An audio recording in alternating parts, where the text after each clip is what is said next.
പുതിയ വീഡിയോയുമായിട്ട് നിങ്ങളുടെ മുമ്പിലേക്ക് വീണ്ടും വന്നിരിക്കുകയാണ്. കെമിസ്ട്രിയുടെ 2022, 23, 24 ക്വസ്റ്റ്യൻ പേപ്പറാണ് കെമിസ്ട്രിയാണ്. ഓക്കെ, അപ്പോൾ ഇനിയും സബ്സ്ക്രൈബ് ചെയ്യാത്തവരൊന്ന് സബ്സ്ക്രൈബ് ചെയ്യണേ. ഓക്കെ, ദെൻ ഒന്നാമത്തെ question, liquefied ammonia is known as എന്ന് വെച്ചാൽ ദ്രവീകൃത അമോണിയയെ വിളിക്കുന്ന പേര് ലിക്വിഡ് അമോണിയ. രണ്ടാമത്തത്, the first member of alkyne family. Alkyne കുടുംബത്തിലെ ആദ്യത്തെ അംഗം എന്ന് പറയുന്നത് ആരാണ്? C2H2. Then in lanthanoids the last electron is filled in dash subshell. ലാന്തനോയിഡുകളിൽ അവസാന ഇലക്ട്രോൺ വന്നു ചേരുന്നത് ഏത് സബ്ഷെല്ലിലാണ്? 4F. Then which metal of iron is known as fool's gold?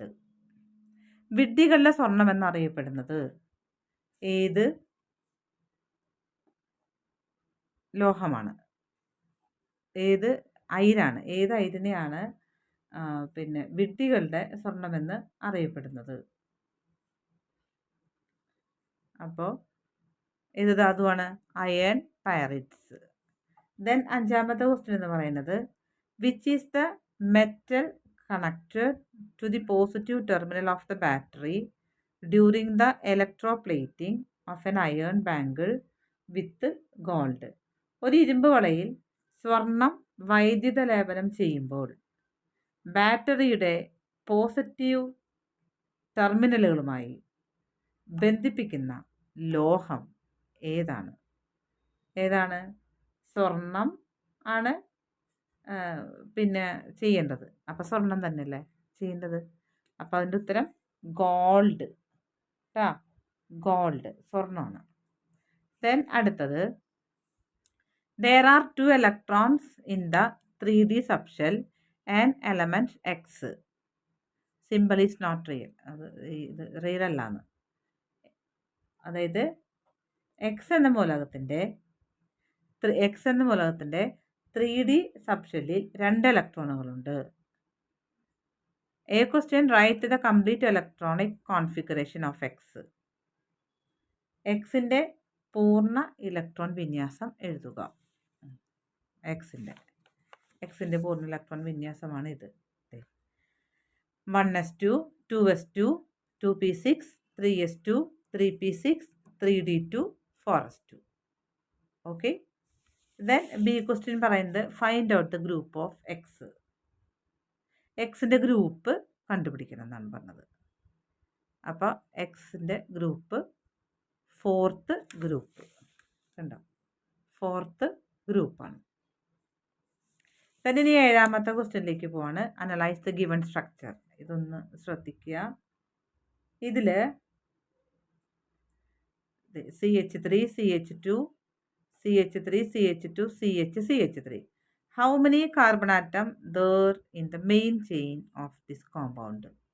Main ചെയിനിൽ എത്ര കാർബൺ ആറ്റമാണ് ഉള്ളത്? മെയിൻ ചെയിൻ എന്ന് പറയുമ്പോൾ ഏറ്റവും എണ്ണം കൂടുതലുള്ളതാണ് അതാണ് കേട്ടോ. 1, 2, 3, 4 ഇങ്ങനെ ഉണ്ടുമ്പോഴോ 1, 2, 3, 4, 5. അപ്പോൾ ഏതാ എടുക്കണ്ടേ? ഇതല്ല എടുക്കേണ്ടത്. അപ്പം 5 ഇതിൻ്റെ ഇത്. അപ്പോൾ write the UPC name of this compound. ആ UPC നെയിം എഴുതുമ്പോൾ ആദ്യം നമ്മൾ ബ്രാഞ്ച് നമ്പറാണ് നമ്മൾ ആദ്യം എഴുതേണ്ടത്. അപ്പോൾ ബ്രാഞ്ച് നമ്പർ എഴുതുമ്പോൾ നമ്മൾ ഇതിനെ കൂടി എടുത്തത് കൊണ്ട് നമ്മൾ ഇതിൻ്റെ ബ്രാഞ്ച് നമ്പർ എടുക്കുമ്പോൾ ഇതാണ് നമ്മൾ ബ്രാഞ്ച് നമ്പറായിട്ട് നമ്മൾ കണക്ക് കൂട്ടേണ്ടത്.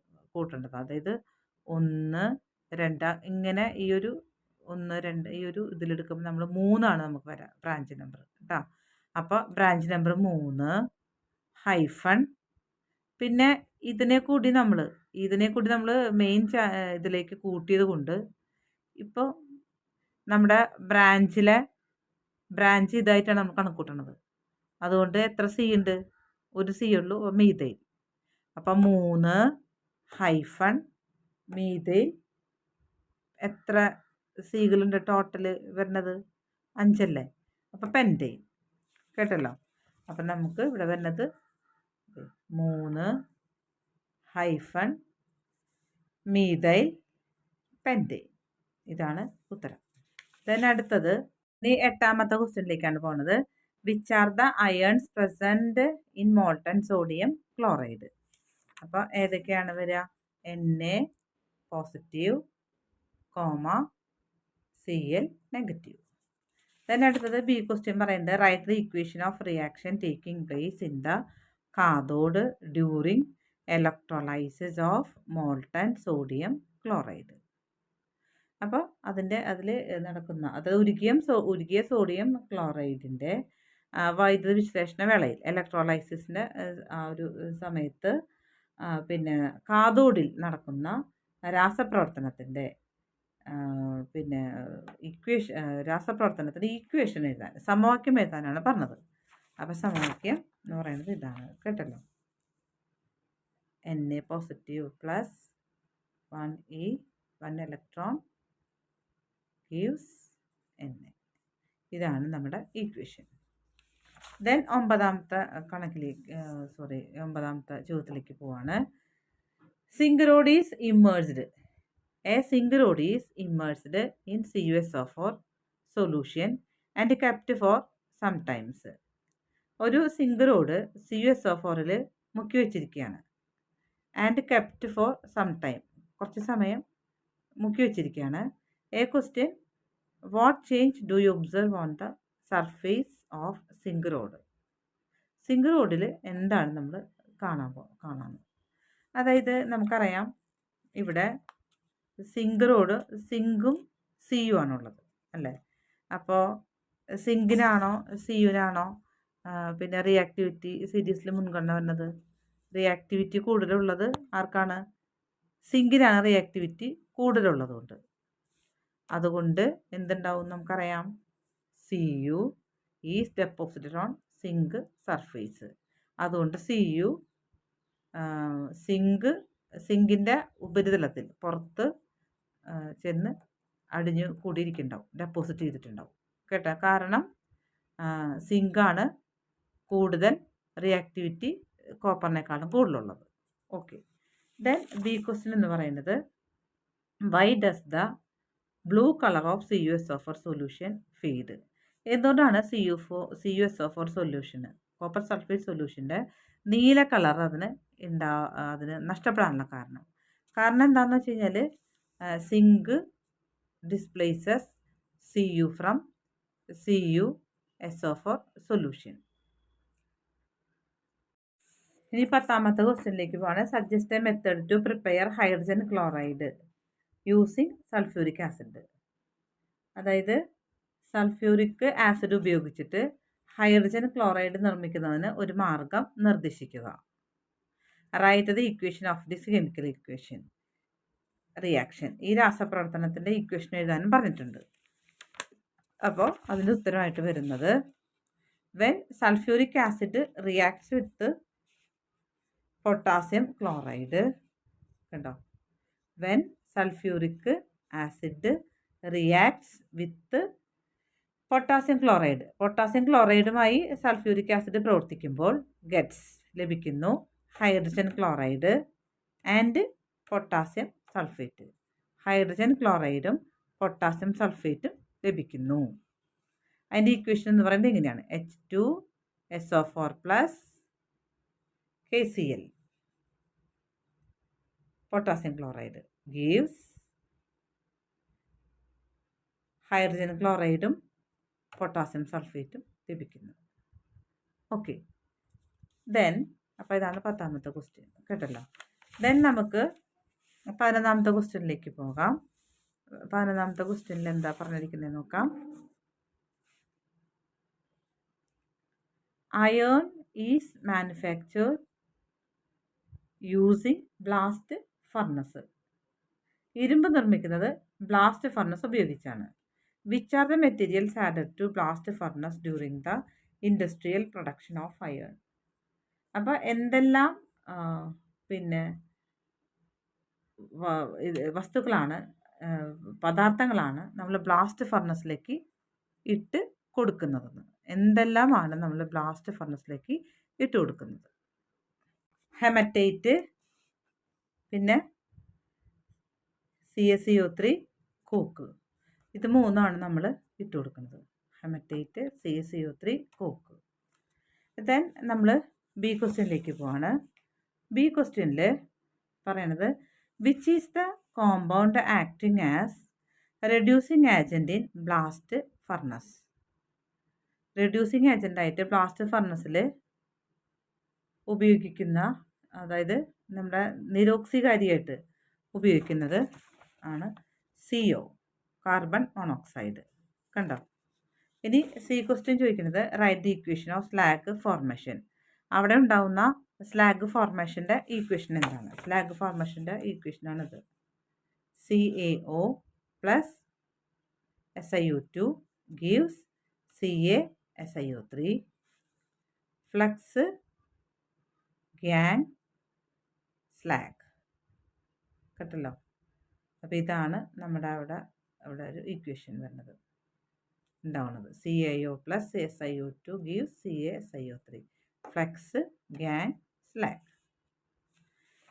ദെൻ നമ്മൾ 12ാമത്തെ ക്വസ്റ്റ്യനിലേക്ക് പോവാണ്. 12ാമത്തെ ക്വസ്റ്റ്യനിൽ what is the energy change taking place in an electrolytic cell. Write any 2 practical utilities of electrolysis.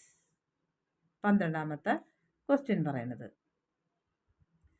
അതായത് എന്ത് എനർജി ചേഞ്ചാണ് ഒരു വൈദ്യുത വിശ്ലേഷണ സെല്ലിൽ, അതായത് ഒരു ഇലക്ട്രോലൈറ്റിക് സെല്ലിൽ എന്ത് എനർജി ചേഞ്ചാണ് നടക്കുന്നത്?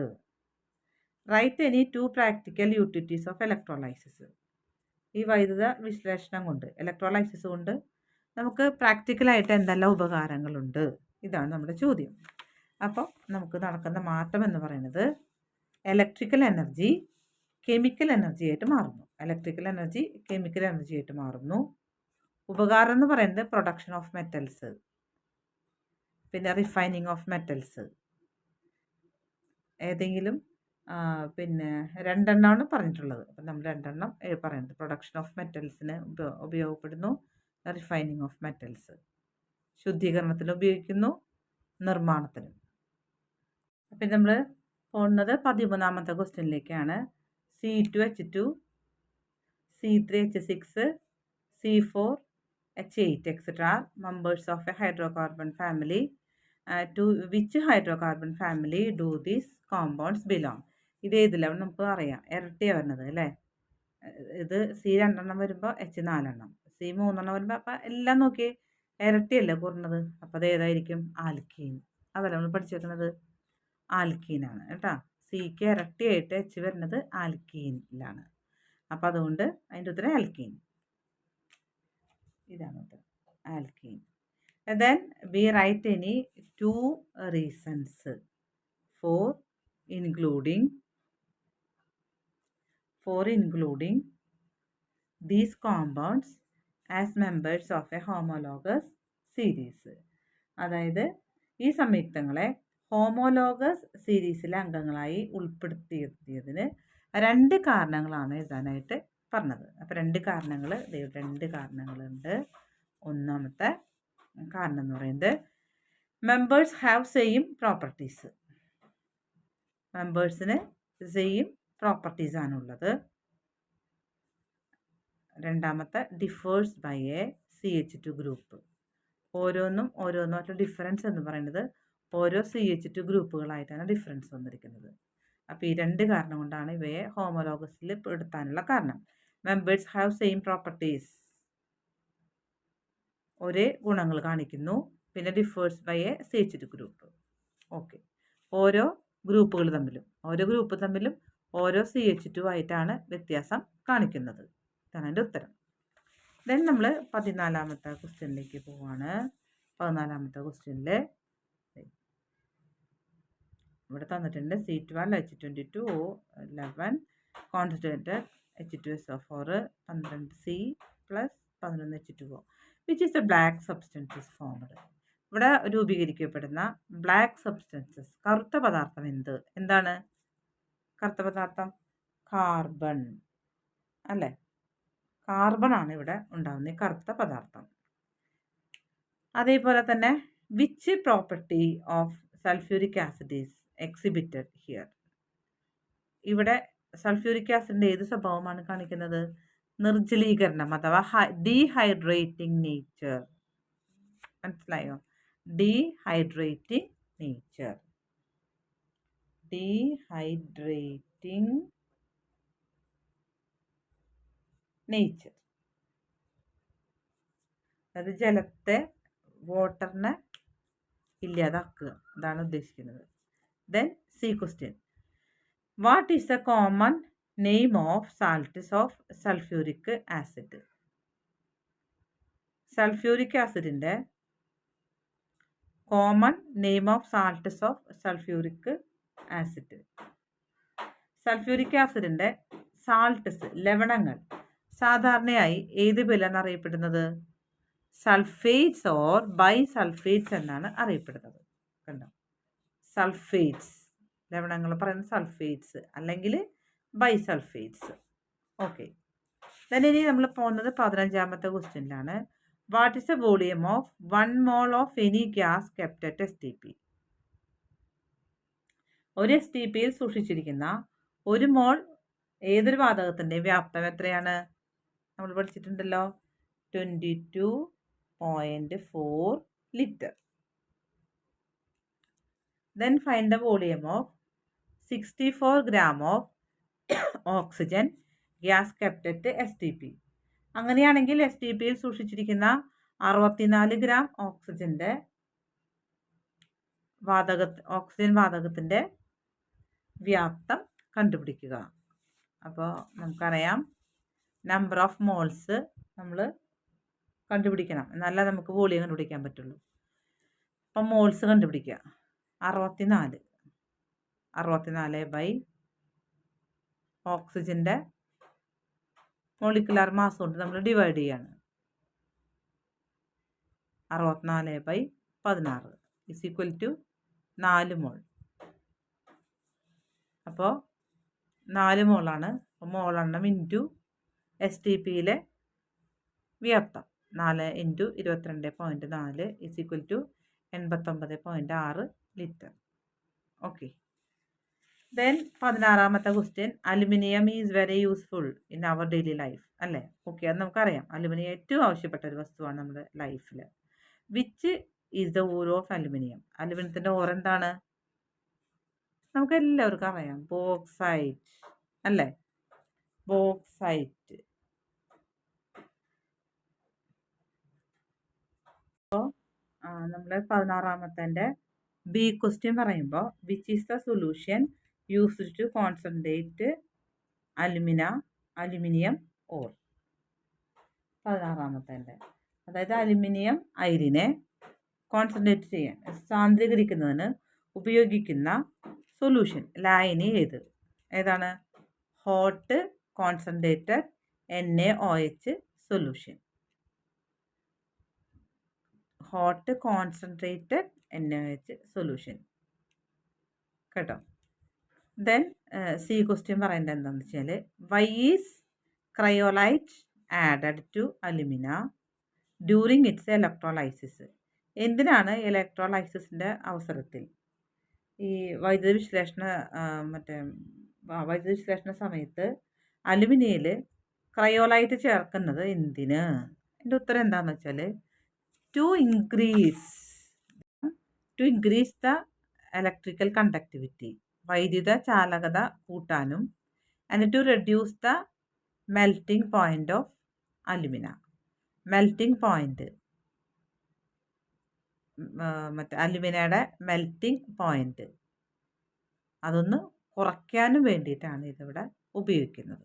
ഡി ക്വസ്റ്റ്യൻ പറയുന്നത്, write the equation of reduction of aluminium ore. ഈ നിരോക്സീകരിക്കുന്നതിൻ്റെ ഈക്വേഷൻ എഴുതാൻ പറയാണ്. അത് ഇതാണ് എൻ്റെ equation. Al3 positive plus 3E gives Al. ഇതാണ് അതിൻ്റെ ഈക്വേഷൻ. ദെൻ നമ്മൾ 17ാമത്തെ ക്വസ്റ്റ്യനിലേക്ക് പോകുമ്പോൾ ഇവിടെ 2 സിസ്റ്റം തന്നിട്ടുണ്ട്. അത് വെച്ചാണ് ചോദ്യം താഴെ തന്നിരിക്കുന്നത്. In which of these reaction pressure has no effect. ഇതിൽ രണ്ടെണ്ണത്തിൽ ഏതിലാണ് പ്രഷറിന് ഒരു സ്വാധീനവും ചെലുത്താൻ സാധിക്കാത്തത്? അപ്പോൾ ഇവിടെ റിയാക്ടൻസിൻ്റെ അഭികാരകങ്ങളുടെ എണ്ണത്തിൻ്റെയും പ്രൊഡക്റ്റിൻ്റെ എണ്ണത്തിൻ്റെയും ആറ്റങ്ങളുടെ എണ്ണം ഈക്വൽ ആണെങ്കിൽ അവിടെ പ്രഷറിനൊരു സ്വാധീനവും ചെലുത്താൻ സാധിക്കില്ല. അങ്ങനെയാണെങ്കിൽ ഇവിടെ നോക്കട്ടോ, എൻ്റെ ഇവിടെ 2 എണ്ണമാണ്. ഇവിടെ ഇവിടെ എത്ര എണ്ണമുണ്ട്? എന്ന് 2 എണ്ണമല്ല, 2 × 3 6 എണ്ണം. ഇവിടെ 2 എണ്ണം ആണെങ്കിൽ ഇപ്പുറത്ത് എണ്ണ എത്ര ഉള്ളത്? 6 എണ്ണം ഉണ്ട്. ഇവിടെ എച്ച് 6 എണ്ണമാണുള്ളത്. ഇപ്പുറത്ത് എച്ച് എത്ര എണ്ണം ഉണ്ട്? എച്ച് 6 എണ്ണം തന്നെ ഉണ്ട്. പക്ഷേ എന്നിൻ്റെ എണ്ണം വ്യത്യാസമുണ്ട്. കണ്ട, ഇവിടെ 2 എണ്ണം, ഇവിടെ 6 എണ്ണേ ഉള്ളൂ. പക്ഷെ ഇവിടെ നോക്കുമ്പോൾ എച്ച് 2 എണ്ണം ഉണ്ട്, ഐ 2 എണ്ണം ഉണ്ട്. ഇവിടെ എച്ച് 2 എണ്ണം ഉണ്ട്, ഐ 2 എണ്ണം ഉണ്ട്. അപ്പോൾ ഇത് രണ്ടും ഈക്വലാണ്. പക്ഷെ ഇവിടെ രണ്ടും ഈക്വൽ അല്ല, ആറ്റങ്ങളുടെ എണ്ണം ഈക്വൽ അല്ല. അപ്പം അതുകൊണ്ട് ഈക്വൽ അല്ലാത്ത ഇതിലാണ്, ഒന്നാമത്തെ ഇതിലാണ് പിന്നെ പ്രഷർ എഫക്റ്റ് ചെയ്യുക. അപ്പോൾ ഈ ഇക്വേഷനാണ് നമ്മൾ എഴുതി വയ്ക്കേണ്ടത്. എഫക്റ്റ് ചെയ്യുന്നത് എഫക്റ്റ് ചെയ്യുന്നത് ഇതാണ്. ഹാസ് നോ എഫക്റ്റ് ആണ് ചോദിച്ചേക്കുന്നത്. ഒരു എഫക്റ്റും ചെയ്യാത്തത് ഏതാണ്? ഇത് 2HI reversible reaction H2 + I2. ഇതാണ് രണ്ടാമത്തെയാണ് നമ്മുടെ ചോദ്യത്തിൻ്റെ ഉത്തരം. ഹാസ് നോ എഫക്റ്റ്, ഒരു എഫക്റ്റും ചെയ്യാത്തത് ഏതാണ്? ഇനി ബി ക്വസ്റ്റ്യൻ പറയുന്നത് why pressure has no effect in this reaction. എന്തുകൊണ്ടാണ് ഇവിടെ പിന്നെ അങ്ങനെ ഒന്നും പറ്റാത്തത് ഞാൻ പറഞ്ഞു കഴിഞ്ഞു. എന്താ കാരണം? ഇവിടെ നമ്മുടെ പിന്നെ ഹൈഡ്രജൻ്റെ എണ്ണം പിന്നെ എച്ചിൻ്റെ എണ്ണവും ഐയുടെ എണ്ണവും റിയാക്ടൻസിൽ അഭികാരങ്ങളിൽ തുല്യമാണ്. അതേപോലെ പ്രൊഡക്ട്സിലും എച്ചിൻ്റെ എണ്ണവും ഐൻ്റെ എണ്ണവും രണ്ടിലും ഈക്വലാണ്, 2 എണ്ണം വീതം തന്നെയാണ്. അതുകൊണ്ടാണ് അതിൽ പ്രഷറിന് യാതൊരു സ്വാധീനവും ചെലുത്താൻ സാധിക്കാത്തത്. അപ്പോൾ the number of moles of reactants and products are equal. അതാണ് ഉത്തരം എഴുതേണ്ടത്. Number of moles of reactants and products are equal. ഇവിടെ മോൾസ് ഓഫ് എന്നിൻ്റെ മോളും ഇവിടുത്തെ എന്നിൻ്റെ മോളും ഈക്വൽ അല്ല. ഇവിടുത്തെ എച്ചിൻ്റെ മോളും ഈക്വലാണ്. പക്ഷേ എന്നിൻ്റെ മോളും ഇവിടെ ഈക്വൽ അല്ല. പക്ഷെ ഇവിടെ അത് ഈക്വലാണ്. അപ്പോൾ ഇവിടെ ഈക്വൽ ആയതുകൊണ്ടാണ് ഇവിടെ അത് ചെയ്യാത്തത്. ദെൻ സി ക്വസ്റ്റ്യൻ പറയുന്നത് എന്താണെന്ന് വെച്ച് കഴിഞ്ഞാൽ how do following factors affect the amount produce obtained in reactions. അതിവിടെ താഴെ തന്നിരിക്കുന്ന ഇതിൽ ഉൽപ്പന്നത്തിൻ്റെ അളവിനെ എങ്ങനെ സ്വാധീനിക്കുന്നു അതാണ് ചോദിക്കുന്നത്. ഫോളോവിങ് എമൗണ്ട് ഓഫ് പ്രൊഡക്റ്റ്, ഉൽപ്പന്നത്തിൻ്റെ അളവിനെ ഇത് രണ്ടിലെങ്ങനെ സ്വാധീനിക്കുന്നു? Increase in the temperature. ഇവിടെ ടെമ്പറേച്ചർ ഇൻക്രീസ് ചെയ്യിപ്പിക്കുകയാണ്. ടെമ്പറേച്ചർ ഇൻക്രീസ് ചെയ്യിപ്പിക്കുമ്പോൾ എന്തുണ്ടാവുന്നു? അതേപോലെ തന്നെ increase in the amount of nitrogen. അപ്പോൾ ടെമ്പറേച്ചർ ഇവിടെ ഇൻക്രീസ് ചെയ്യിപ്പിക്കുകയാണെങ്കിൽ, അപ്പോൾ ഒന്നാമത്തെ ഇക്വേഷനിലേട്ടാ നമ്മൾ നോക്കേണ്ടത് കേട്ടോ. N2 + 3H2 reversible reaction 2NH3 + heat. ഒന്നാമത്തേലാണ് നമ്മൾ ചെയ്യേണ്ടത് കേട്ടോ, ഒന്നാമത്തേൽ. അപ്പോൾ ഒന്നാമത്തെ ഇക്വേഷൻ നമുക്ക് ഇവിടെ അതൊന്ന് എഴുതിയിടാം നിങ്ങൾക്ക് കൂടുതൽ മനസ്സിലാവാനായിട്ട് കേട്ടോ. N2 + 3H2 reversible reaction 2NH3 + heat. ഒന്നാമത്തെ കേട്ടോ, ഒന്നാമത്തേലാണ് ഇവിടെ പറയുന്നത്. ഒന്നാമത്തെ ഇതിലാണ് പറയുന്നത് കേട്ടോ. അപ്പോൾ ഒന്നാമത്തേൽ നമുക്ക് നോക്കുമ്പോൾ നമുക്കറിയാം ഇവിടെ ഹീറ്റ് ഇവിടെയാണ്. കണ്ട, ഹീറ്റ് എവിടെയാന്ന് നോക്കിയേ. ഇവിടെയാണ് നമ്മുടെ ഹീറ്റ് ഇരിക്കുന്നത്. നമ്മുടെ ഹീറ്റിൻ്റെ സ്ഥാനം ഇവിടെയാണ്. കണ്ട, ഇവിടെ ഒന്നാമത്തെ ഇക്വേഷനിൽ ഇൻക്രീസ് ദ ടെമ്പറേച്ചർ. വീണ്ടും ഇവിടെ ഹീറ്റ് ഓൾറെഡി ഇതിപ്പോൾ എവിടെ കിടക്കണേ? പ്രൊഡക്റ്റിൻ്റെ ഭാഗത്താണ് ഹീറ്റ് കിടക്കുന്നത്. പ്രൊഡക്റ്റിൻ്റെ ഭാഗത്താണ് ഇവിടെ ഹീറ്റ് കിടക്കുന്നത്. അപ്പോൾ വീണ്ടും ഇതിൽ ഹീറ്റ് കൊടുക്കുകയാണെന്നുണ്ടെങ്കിൽ ഇത് അങ്ങോട്ട് പോവാണ് ചെയ്യുക. ഇവിടെ ഇത് പ്രൊഡക്റ്റിൻ്റെ ഭാഗത്താണ് ഹീറ്റ് ഉള്ളത്. വീണ്ടും നമ്മൾ പുറത്തുനിന്ന് ഹീറ്റ് കൊടുക്കുകയാണെങ്കിൽ ഇത് അങ്ങോട്ട് പോവുകയാണ് ചെയ്യുക. അപ്പം ഏത് ഏത് ഏത് റിയാക്ഷനാണ് കൂടുക? Backward reaction. ബാക്ക്വേർഡ് റിയാക്ഷൻ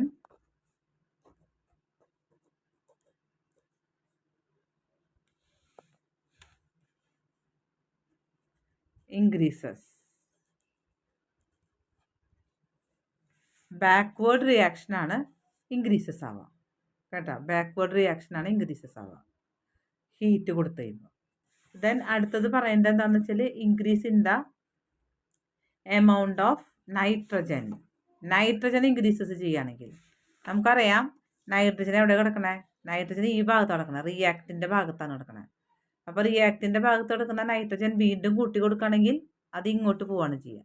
ഇങ്ങോട്ട് പോകണമെങ്കിൽ നമ്മൾ എന്താ പഠിച്ചിരിക്കുന്നത്? Forward reaction. ഈ റിയാക്റ്റൻസ് പ്രൊഡക്റ്റ് ആവണത് ഫോർവേഡ് റിയാക്ഷൻ. അപ്പോൾ രണ്ടാമത്തെ ഉത്തരം എന്താണ് കൂടുന്നത്? Forward reaction increases. ഫോർവേഡ് റിയാക്ഷനാണ് ഇൻക്രീസസ് ആവുന്നത് കേട്ടല്ലോ. അപ്പോൾ നമ്മുടെ ചോദ്യപ്രകാരം ഒന്നാമത്തെ നമ്മുടെ സിസ്റ്റത്തിലേക്ക് ഈ ടെമ്പറേച്ചർ കൂട്ടുകയാണെങ്കിൽ ബാക്ക്വേർഡ് റിയാക്ഷൻ ഇൻക്രീസസ് ആവും. അതായത് മലയാളത്തിൽ പറയുകയാണെന്നുണ്ടെങ്കിൽ പാശ്ചാത്യ പ്രവർത്തനം വർദ്ധിക്കുന്നു. ഇനി increases in the amount of nitrogen. Nitrogen ആണ് കൂട്ടി കൊടുക്കണമെന്നുണ്ടെങ്കിൽ എന്ത് സംഭവിക്കും? ഫോർവേഡ് റിയാക്ഷൻ, പൂർവ്വപ്രവർത്തന വേഗത വർദ്ധിക്കുന്നു. ഓക്കെ. ദെൻ അടുത്ത question. Chemical equation of the redox reaction taking place in the galvanic cell is given. അതായത് പിന്നെ ഒരു ഗാൽവാനിക് സെല്ലിൽ നടക്കുന്ന റിഡോക്സ് പ്രവർത്തനത്തിൻ്റെ സമവാക്യമാണ് തന്നിരിക്കുന്നത്. Which is the anode of this galvanic cell? ക്വസ്റ്റ്യൻ്റെ ഉത്തരം സിങ്ക്.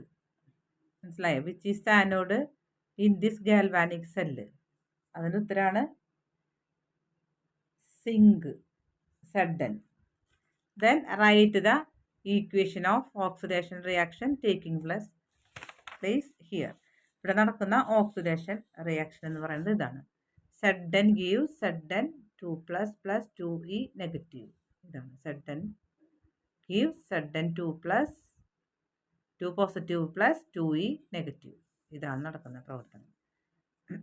ഇനി സി ക്വസ്റ്റ്യൻ പറയുന്നത് write the direction of the electron flow. എങ്ങോട്ടേക്കാണ് നമ്മുടെ ഇലക്ട്രോണുകൾ ഫ്ലോ ചെയ്യാന്ന്? എങ്ങോട്ടേക്കാണ്? Anode to cathode. Anode to cathode. ഇവിടെ anode zinc, cathode C U. അപ്പോൾ സിങ്കിൽ നിന്നും സി യുയിലേക്ക്. Anode to cathode. സിങ്കാണ് ഇവിടെ റിയാക്ടിവിറ്റി കൂടുതലുള്ളത് സിങ്കാണ്. കോപ്പറിന് റിയാക്ടിവിറ്റി കുറവാണ്. അപ്പോൾ അവിടെ ആനോഡായിട്ട് സിങ്ക് ഉപയോഗിക്കുന്നു, കാഥോഡായിട്ട് സി യു ആണ്. അപ്പോൾ anode to cathode. Then D question പറയുന്നത് what is the devices used in a galvanic cell to assure the continuous flow of electricity. ഒരു ഗാൽവാനിക് സെല്ലിൽ വൈദ്യുതിയുടെ കണ്ടിന്യൂസ് ആയിട്ടുള്ള തുടർച്ചയായ പ്രവാഹം ഉറപ്പുവരുത്തുന്നതിൽ ഉപയോഗിക്കുന്ന സംവിധാനം ഏത് സംവിധാനമാണ് ഉപയോഗിക്കുന്നത്? Galvanic meter. മനസ്സിലായ? ഗാൽവാനിക് മീറ്റർ ആണ് ഉപയോഗിക്കുന്നത്. ഗാൽവാനിക് മീറ്റർ, അതാണ് അതിൻ്റെ ഉത്തരം. ഏത് സംവിധാനം ഉപയോഗിക്കുന്നത്? Galvanic metre. then ഇനി നമ്മൾ 19ാമത്തെ ക്വസ്റ്റ്യനിലേക്കാണ് പോകുന്നത്. Zinc CO3 is an important ore of zinc. നമുക്കറിയാം അല്ലേ? വളരെ പ്രധാനപ്പെട്ട ഒരൈരാണിത് സിങ്കിൻ്റെ. Write the name of this ore. എന്താണ് ഈ ഓറിൻ്റെ പേര്? Zinc carbonate. ഇതിൻ്റെ പേരാണ് zinc carbonate. Zinc carbonate. Then B question. Write the name of the process by which zinc carbonate is converted to ZnO. ഈ സിങ്ക് ZnCO3 ZnO ആയിട്ട് change ചെയ്യുന്ന ആ പ്രോസസ്സിൻ്റെ പേര് എന്താണ്? എന്താണ് അതിൻ്റെ പേര്? കാൽസിനേഷൻ. കണ്ട ഉത്തരം കാൽസിനേഷൻ. ഇനി സി ക്വസ്റ്റ്യൻ്റെ ഉത്തരം which is the method used to refine zinc metal? Zinc metal refine ചെയ്യാൻ, ശുദ്ധീകരിക്കാൻ നമ്മൾ ഏത് മെത്തേഡാണ് ഉപയോഗിക്കുന്നത്? മറക്കണ്ട, ഡിസ്റ്റിലേഷനാണ് ഉപയോഗിക്കുന്നത്. ഇനി D question which property of zinc is utilised in this refining process? ഈ ഒരു റിഫൈനിങ് പ്രോസസ്സിൽ, ശുദ്ധീകരണ പ്രക്രിയയിൽ സിങ്കിൻ്റെ എന്ത് ഗുണമാണ് ഇവിടെ പ്രയോജനപ്പെടുത്തിയിരിക്കുന്നത്? സിങ്കിൻ്റെ ലോ ബോയിലിംഗ് പോയിന്റ്, തിളനില കുറവ്. മലയാളത്തിലൊരു ഉത്തരമാണ് തിളനില കുറവ്, ലോ ബോയിലിംഗ് പോയിന്റ്. ഇനി 20ാമത്തെ ക്വസ്റ്റ്യനിലേക്ക് നമ്മൾ പോകുമ്പോൾ ഇത് നമ്മളോടൊന്ന് കംപ്ലീറ്റ് ചെയ്യാൻ പറഞ്ഞിട്ടുണ്ട്. കംപ്ലീറ്റ് ചെയ്യുമ്പോൾ ഇങ്ങനെയാണ് വരിക: 2NH4Cl+ CaOH2 gives CaCl2 + 2H2O + 2NH3. ഇതാണ് നമ്മൾ കംപ്ലീറ്റ് ചെയ്യുമ്പോൾ കിട്ടുന്നത്. ചോദ്യം ഇതായിരുന്നു കേട്ടോ. ഇവിടെ നമ്മൾ ഇത് കംപ്ലീറ്റ് ചെയ്യുമ്പോൾ നമുക്ക് കിട്ടുന്ന ഉത്തരമാണ് ഇത്. ഓക്കെ. ദെൻ ബി ക്വസ്റ്റ്യൻ പറയുന്നത് a wet red litmus paper is shown over ammonia gas, write your observation. ഒരു നനഞ്ഞ ചുവന്ന ലിറ്റ്മസ് പേപ്പർ അമോണിയ വാതകത്തിന് മുകളിലായിട്ട് കാണിച്ചു കഴിഞ്ഞാൽ നമുക്ക് എന്താണ് കാണാൻ സാധിക്കുക? Red litmus paper turns to blue. Red litmus turns to blue, നീലയ്ക്ക് മാറുന്നു. Then C question what is the drying agent used in the laboratory preparation of ammonia? നമ്മുടെ ലബോറട്ടറിയിൽ അമോണിയ പ്രിപ്പറേഷൻ ചെയ്യുമ്പോൾ, തയ്യാറാക്കുമ്പോൾ പിന്നെ ഡ്രൈയിങ് ഏജൻ്റായിട്ട് ശോഷാരകമായി ഉപയോഗിക്കുന്ന പദാർത്ഥം ഏതാണ്? CaO, quick lime. CaO, quick lime ആണ് ഉപയോഗിക്കുന്നത്. Then അടുത്തത് D question which is the product obtained when ammonia react with HCl? Ammonia HCl-മായി പ്രവർത്തിച്ചാൽ നമുക്ക് ലഭിക്കുന്ന ഉൽപ്പന്നം എന്ത്? അതാണ് NH4Cl. കേട്ടാ? Which is the product obtained when ammonia react with HCl? Ammonia HCl-മായി പ്രവർത്തിക്കുമ്പോൾ നമുക്ക് കിട്ടുന്നതാണ് NH4Cl. ഓക്കെ.